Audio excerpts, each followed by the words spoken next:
You ever thought about joining the mafia? Why not? So let's talk about it.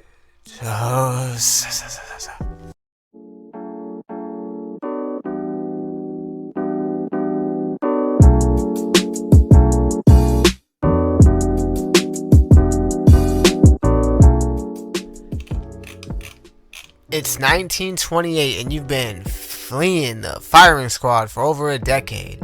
Turning to infamous crime boss Tony Shelby for help, you become embroiled in the hunt for Western's Churchill's Red Box, which is a briefcase containing the identities of every British agent around the globe.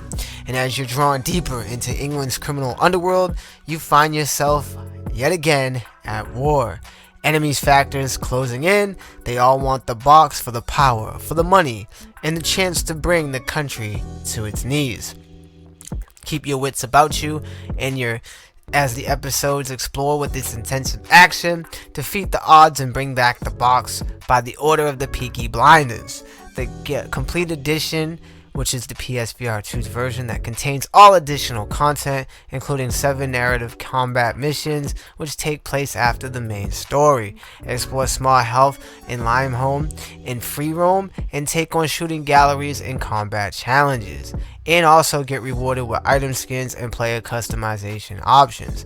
Come face to face with the iconic characters that you love from the show, including Tommy Shelby and his hot-headed brother Arthur.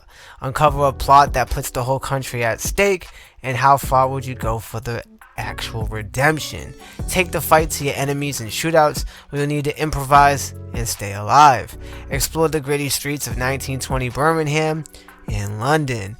Discover the collectible secrets concealed in the environments, including the intriguing items, and piece together that hidden story, and explore the locations from the actual show, including the Garrison Tavern, Charlie's Yard, and the Stouby's Betting Shop.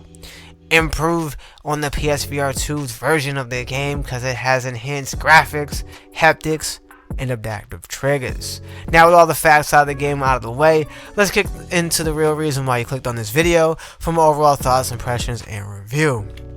And my boys and girls, it goes as followed. Peaky Blinders The King Ransom is a mixed bag.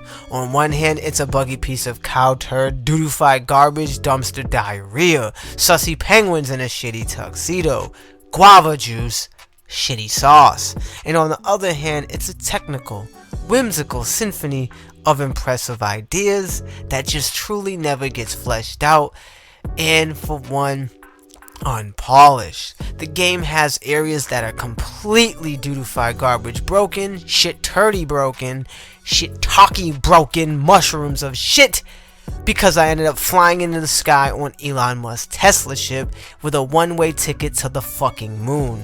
My menu got flipped upside down, and you cannot make this shit up. I was honestly shocked. Was this game even play tested? Then there's areas where you can clip outside of the walls, float on down the streets like you're some Moses. You got black magic voodoo hat junk with teleporting into different areas and seeing the game from the outside like you're in a fucking Unity editor.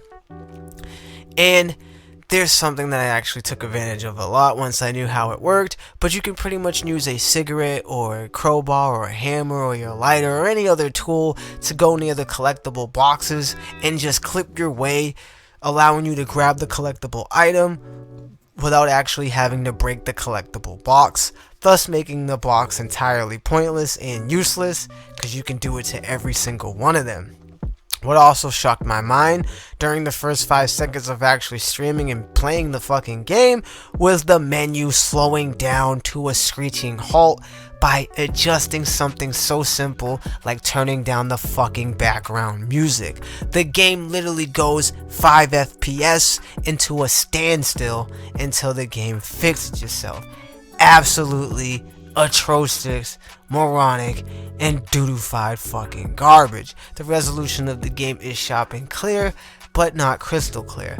There's many textures that make it look something out of the Nintendo 64 era, with borderline PS1 polygonic shitified graphics. The frame rate outside of that, of the menu that we talked about earlier, is honestly pretty stable. There is slight slowdowns when too much is on the screen at once, but nothing like that menu shit when you're actually playing the game. The story is to the point and it has its own plot twist, and it honestly does do a good job of making you feel like you earned your way into the family, or in the quote-unquote Peaky Blinders. And there's some, makes you feel like some bigger scheme is at hand while you're kind of like the puppet on the strings playing out your little song and dance. The gun gameplay though is awkward and slightly outdated, especially after playing some of the more recent heavy hitters over here on the PSVR2. You can't quite grip the pistol with both hands, which for some rare reason it doesn't work because your less dominant hand keeps slipping off the gun, and it's really fucking aggravating. Another crazy odd reason is when I'm using the gun, I feel way more accurate using one hand on the pistol than trying to two-hand it. And then you got that issue of staggering the gun and your fucking hand just keeps falling off of it. I did get a lot of the haptic feedback from the controller and the headset. However, I didn't feel any use of the adaptive triggers despite the game saying it uses it and utilizes it. Or perhaps I just didn't notice it because maybe it's just so small and timid compared to somehow other games use it. But honestly, I didn't fucking feel it at all. Some of the things that piss me off about the game is that it has so much potential. It just needed more love, more care, and a little bit more hours of gameplay, plus fucking polish, bug squashes, Q&A testing, what the fuck, and just overall care. For example, smoking cigarettes with that mechanic was fun, and I used it as a form of entertainment to entertain my viewers in the stream. But being able to simply flick the ashes and the VR motion, just that chef kiss for more VR interaction, that more and more newer VR games are kind of letting go and forgetting the whole point of VR for that interaction of doing things that you can't do in a flat game. I almost said a VR game, in a flat game.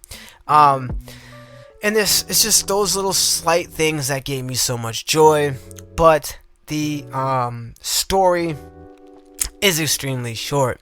I completed the main story in around 3 hours, and that's literally trying to find every collectible, taking my time trying to fix every radio so your time could be much faster. I did like being able to use your lighter to light off different candles around the room, or light your cigarette, or light your NPC cigarette, yada yada yada. And if you don't care about finishing the collectibles or finishing every single radio, your playtime, like I said, it's like 3 hours for me.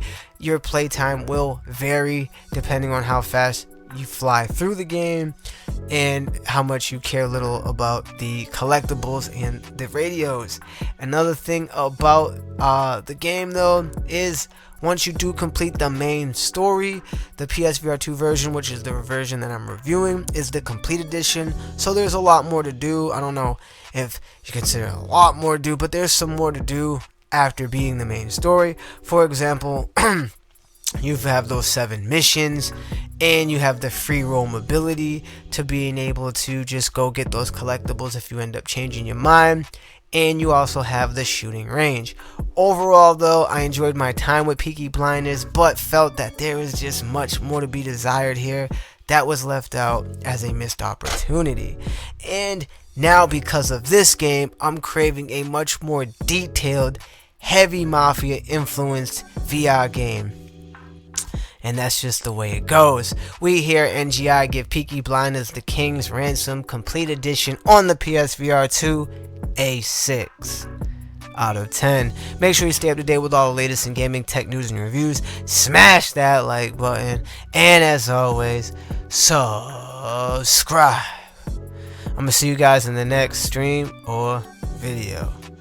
God bless and peace. Finish him. Mortal Kombat. Yeah. Fuck. With the Peaky fucking Blinders. Yeah.